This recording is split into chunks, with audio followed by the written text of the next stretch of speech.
Bueno, le vamos a preguntar cuál es una primera mirada, ¿no?, al diputado en la Ciudad de Buenos Aires por el Frente de Izquierda, Gabriel Solano, que ya está aquí con nosotros. Bienvenido, muchas gracias por venir. Bueno, a ver, una primera apreciación de todo lo que está pasando y que ahora se refleja en este encuentro, ¿no? Sí, expectativas no tenemos del Frente de Izquierda, pero creo que no solamente del Frente de Izquierda.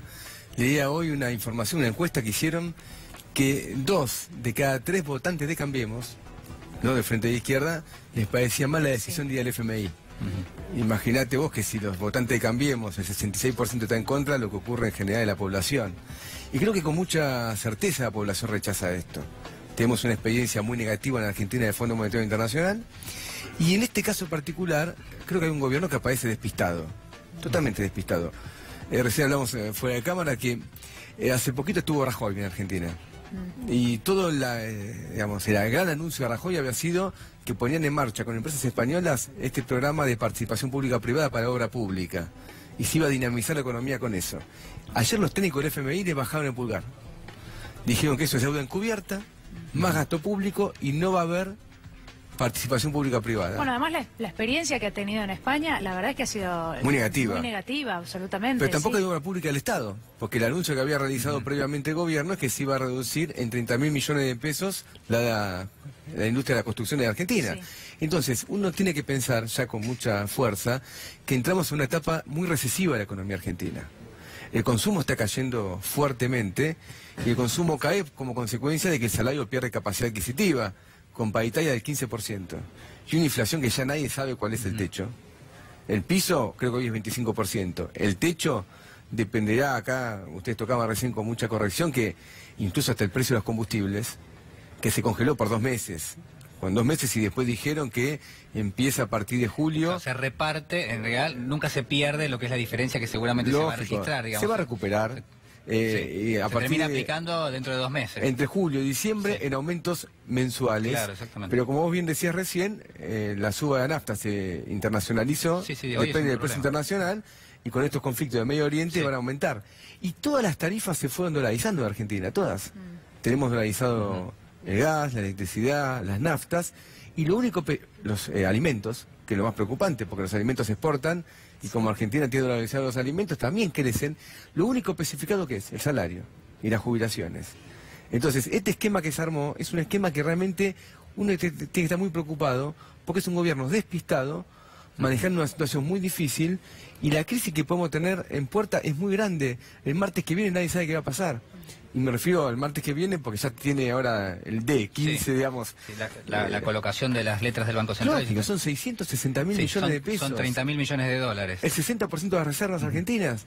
Entonces, estamos al borde de lo que la historia argentina registra como un Rodrigazo, que es una gran devaluación. Sí. Y eso es el riesgo que hay, que lo paguen los trabajadores. Solano, y si alguno pensara, alguna persona, porque fue el mensaje que intentó transmitir el gobierno actual, que hay un Fondo Monetario Internacional distinto, renovado, como si eso tuviera que ver con que piensa un poco más sensible, ¿no? O que piensa un poco más en las consecuencias que esto puede traer en la gente, ¿no? En los argentinos, en este caso. ¿Qué le respondería? Y preguntarle a los nicaragüenses, que las imágenes las vi por muchos canales de televisión en Argentina. El primer consejo del FMI fue hacer lo que se hizo acá, pero más agudizado, robar a los jubilados. Y se produjo una verdadera rebelión popular en Nicaragua, y la tuvieron que parar. Y en Argentina el año pasado vino el FMI, y se hizo esa revisión del artículo 4, como se llama, y está qué es lo que ellos recomendaron. Uno, reforma laboral, y el gobierno la mandó al Congreso. Implica reducir indemnizaciones, pasantías para los más jóvenes, una política de flexibilidad, terminar con lo que se llama la ultraactividad, que es la renovación automática de los convenios, muy negativo. Dijeron que hace falta una reforma previsional más fuerte todavía, que es subir la edad jubilatoria a 70 años para los hombres y 65 para las mujeres. Privatizar más la salud y la educación. Ese fondo bueno que dice no existe, y ustedes comentaban en la introducción que vamos a un acuerdo stand-by, que es que te dan la guita mensualmente, y de acuerdo a cómo se va aplicando el plan que ellos te dicen. Sí, sí, por supuesto, digamos. Así va a ser. Estás muy condicionado. Ahora, diputado, yo lo escucho y la realidad es que un poco lo que usted marca como parte de una supuesta recomendación del Fondo Monetario es directamente lo que dijo que iba a hacer el gobierno en los primeros meses desde que asumió. No digo en la campaña, porque en la campaña no decían lo mismo, lógico, ¿no? Pero digo, cuando asumió y empezaron con que había que recortar el déficit fiscal, bueno, puntualmente lo que pusieron en marcha eran este tipo de propuestas, algunas prosperaron en el Congreso y otras no. Hoy el gobierno dice hay cuestiones que ya no se tienen que discutir en el Congreso, sino que son decisiones del Poder Ejecutivo. Por ejemplo, el caso de las tarifas. ¿Usted coincide? No, de ningún modo. El tema de las tarifas no se lo puede sacar del Congreso. Es un tema relevante. Y el gobierno armó un esquema que hasta no lo puede aplicar. Porque esto que aparece en Anguren negociando con las petroleras, es que si se aumentaba la nafta de acuerdo al acuerdo vigente, era 14%. Si se aumentaba 14% la nafta, tenemos la Plaza de Mayo llena de gente. Es decir, que ellos mismos no pueden aplicar el esquema que tienen. Y lo peligroso, por lo tanto, es que, creo que fue muy correcto lo que acabas de decir, yo comparto. El gobierno hizo todo lo que quería. Desde diciembre para acá casi todo. Le robó a los jubilados 100.000 millones de pesos. Se lo hizo. Finalmente hubo una gran conmoción. Un cambio de fórmula que se supone que lo que hizo fue restarle pesos a lo que iban a pagar los jubilados. Lógico, pero en su aumento de marzo fueron menos de lo que tenían que haber sido. Sí. Eso lo hicieron. Aplicó las paritarias del 15%. La mayoría de los sindicatos lamentablemente la firmaron contra nuestra posición, pero lo hicieron. Es decir, que hicieron lo que querían y terminaron mal. Entonces, sus recetas ya fracasaron. Y la gran preocupación que tenemos es que esto puede terminar peor. Yo vengo de una sesión de la legislatura que terminó recién. Yo le recordaba a los diputados del PRO, del oficialismo, que este equipo económico, el que hoy está piloteando esta crisis, fue la del 2001. ¿Quién estaba a cargo de la Secretaría de Políticas Económicas? Sturzenegger. Y llegó un acuerdo en ese momento, el mega canje famoso, que nos blindaba, que incrementó la deuda en Argentina en 55.000 millones de dólares.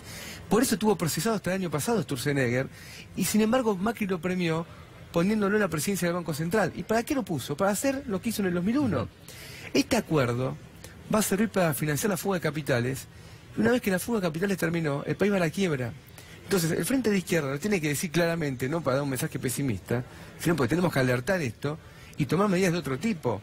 Reabrir las paritarias de inmediato, porque no se puede perder 10 puntos de salario, como estamos, o más. Bueno, ya hay algunos gremios que van en ese sentido, ¿no? Y antes de que se anunciara el acuerdo con, o este intento de acuerdo con el Fondo Monetario Internacional, pero la pregunta es, ¿debería pasar por el Congreso? ¿Cree que existe la opción de que, porque ni siquiera se evalúa esto, por lo menos desde el gobierno nunca hablaron, nunca plantearon que el Congreso pueda tener decisión sobre este acuerdo? No, tiene que pasar por el Congreso, y tiene que pasar por el Congreso también el decreto, que tendría que el Congreso ahora voltearlo, que permitió liberar el precio de los combustibles. Porque se liberó el precio de los combustibles el año pasado y eso permitió un aumento importante, que ustedes saben muy bien tiene un impacto directo de inflación e indirecto, porque recarga todos los costos de la logística. Y el Congreso no se reunió, a pesar de que la oposición tiene mayoría, para voltear ese DNU. Y el otro punto es el siguiente, ¿qué hacen los sindicatos? Este es un tema que yo, como Frente de Izquierda, lo tengo que decir. Las tarifas se trataron ayer en el Congreso. Se votó una ley que nosotros votamos a favor. No nos parece muy buena, pero la votamos a favor porque algo avanza. Ahora lo va a aprobar el Senado, de acuerdo a lo que dice la información periodística. Pero ya Marcos Peña anunció que lo van a vetar. Lo que no tenemos es ya un anuncio claro de que si finalmente se concreta este veto, va a haber un paro nacional contra el veto y contra este plan de ajuste que se está diseñando, que ya está en marcha, porque todo el mundo sabe que va a ser todavía más agudo. Y esto es un tema clave porque si no, ¿cómo se defienden los trabajadores? Si incluso en el Congreso se vota... Casi nunca el Congreso vota una ley favorable, casi nunca. Y una vez que se vota una, más o menos buena, te la vetan, entonces no tenemos salida. Diputado, ¿usted piensa que la CGT perdió representatividad de lo que son los grandes sindicatos? Es decir, hoy la CGT no representa o no es la principal central obrera del país. No, la CGT lo que pasa es que le da la espalda a los trabajadores. Le está dando la espalda. Primero llegó un acuerdo por la reforma laboral, que luego se tuvo que desdecir frente a esta crisis. Pero lo habían llegado a este acuerdo. Y la mayoría de los sindicatos, la mayoría que todavía están en la CGT, firmaron el 15%. La UTA lo firmó, UPCN lo firmó, la Unión Ferroviaria lo firmó. Y cuando estaba claro, porque ya estaba claro que no iba a ser el 15% de la inflación. Bueno, pero muchos con cláusulas de revisión, ¿no? Claro, pero la revisión no es una cláusula gatillo. Y esa es la diferencia, importa. El gobierno no quiso una cláusula gatillo.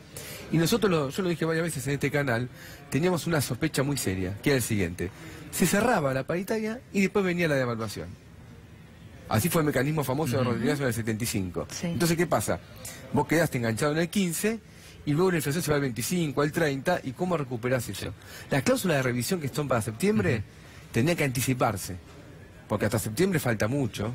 Y la inflación, de acuerdo a lo que está previsto, ya en el primer cuatrimestre va a estar en 10 puntos. Bueno, hay que decir que hay libros de economía que directamente recomiendan, no acceder a ningún tipo de indexación de la economía si uno quiere bajar la inflación. Es decir, de alguna manera esto sería indexar de alguna forma los salarios, la cláusula de gatillo puntualmente. Sí, pero ese problema es que indexan todo menos el salario. El gobierno sigue ese libro, eso es lo que digo, digamos. Sigue, pero solo para el salario. Solo para el salario. Porque indexan las tarifas, indexan el precio de los combustibles, los alimentos a través de que es un bien que se exporta, y aparte al haber eliminado las retenciones, el precio, cuando uno devalúa, directamente va todo el precio interno. Entonces, está todo indexado menos el salario. Nosotros decimos lo siguiente: disputamos el libro de economía, pero si me indexás todo, el salario no me lo dejés por abajo, porque entonces en Argentina un jubilado gana 7.200 pesos. Bueno, lo planteábamos más temprano, ¿no? Decíamos, hay ciertos sectores que uno se pregunta si tienen margen para un nuevo ajuste, porque de hecho hasta ahora, y lo dice la propia gente cuando viene a casa 5N o cuando los consultamos en la calle, si tiene margen un trabajador que cobra un salario mínimo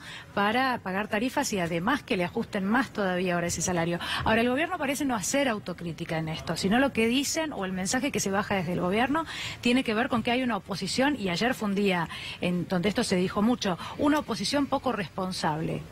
Se quejan de llenos, como se dice habitualmente. ¿Por qué se quejan de llenos? ¿Quién le votó el presupuesto este? La oposición. ¿Quién le votó la roba a los jubilados de fin de año? La oposición. ¿Quién votó el acuerdo con los fondos buitres? La oposición, no la del Frente de Izquierda. Pero ustedes saben que el Cambiemos no tiene mayoría ni en la Cámara de Diputados ni en la Cámara de Senadores.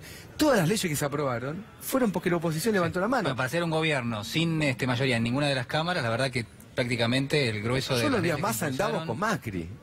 Yo lo vi a Massa, andamos con Macri. Bueno, de hecho lo destaca el propio gobierno, ¿no? Lo ha dicho en el día de ayer incluso Marcos Peña. Entonces le han votado todo, por eso ellos se quejan de llenos. Lo que ellos están pidiendo es que lo acompañen hasta adentro del cementerio. Ahora, ojo, porque nosotros no estamos en una especulación electoral. El Frente de Izquierda es muy claro en esto. No queremos que el gobierno pague un costo político por vetar las tarifas. Queremos que no se aplique tarifazo. Por eso insistimos en el problema de que tiene que intervenir el movimiento obrero y los sindicatos. Porque algunos dicen lo siguiente: bueno, se aprobará y después porque paguen el costo político. Pero el pueblo tiene que pagar la tarifa igual. Claro. Ayer la oposición votó una ley que a nuestro entender es muy negativa, que es esta ley de mercado de capitales. La ley de mercado de capitales, que como era tan escandaloso el nombre, le cambiaron el nombre, pero no el contenido. Ahora le pusieron financiamiento productivo. Pero en realidad es una ley para especular. Porque elimina todo tipo de intervención del Estado en las sociedades de bolsa y las sociedades anónimas cuando especulan. Tan irracional fue la votación que hoy en Argentina esa ley va a permitir que se especule más contra el país. Porque hoy se está especulando a la baja de Argentina. Hoy en Argentina pasó un hecho muy grave. Porque ayer lo escuché al jefe de gabinete, a Marcos Peña, y dijo lo siguiente: somos presos de lo que pasa en el mundo.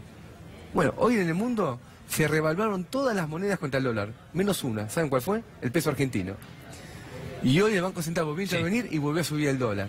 Entonces, estamos en una crisis muy severa y quienes nos dirigen el país lo van a profundizar. Entonces, es el momento de una intervención realmente de los trabajadores. Bueno, hay que decir igual que hay muchos países en el mundo, los países que tienen mayor poderío en términos económicos, digo, de alguna línea ideológica o de otra, da lo mismo, pero en general tienen un mercado de capitales generalmente bastante nutrido, porque las empresas terminan financiándose ahí, las pequeñas y las medianas empresas. La Argentina, la verdad, que uno de los problemas que tiene es que no tiene ahorros, digamos. Los argentinos tienen 400.000 millones de dólares afuera del país. Entonces, digamos, no hay ahorro, y es uno de los problemas que tiene históricamente Argentina. De hecho, cada vez que necesita un poco de ahorro, lo tiene que ir a buscar afuera y se termina endeudando. Pero vos fíjate, comparto lo que decís, pero vos fíjate esto. Argentina hizo un blanqueo. El blanqueo fue muy exitoso, pero de acuerdo a lo que ocurrió en el blanqueo, 3 de cada 4 dólares que están en el exterior se los dejaron afuera. Es decir, que no fue tan exitoso como se propagandizó. Y cada vez que yo escucho que se queda en un mercado de capitales, uno tiene que agarrarse los bolsillos. Porque se lo escuché al menemismo para justificar las FJP. Y dijeron: así armamos un mercado de capitales a costa de que robarle a los jubilados la plata de las pensiones, y terminó en un fracaso estrepitoso. Ahora lo dicen otra vez para beneficiar la especulación financiera, pero la guita se la siguen fugando porque se fugaron 8.000 millones de dólares en los últimos 3 meses. Solano, queremos agradecerle por estar aquí con nosotros. Gracias. Muchas gracias.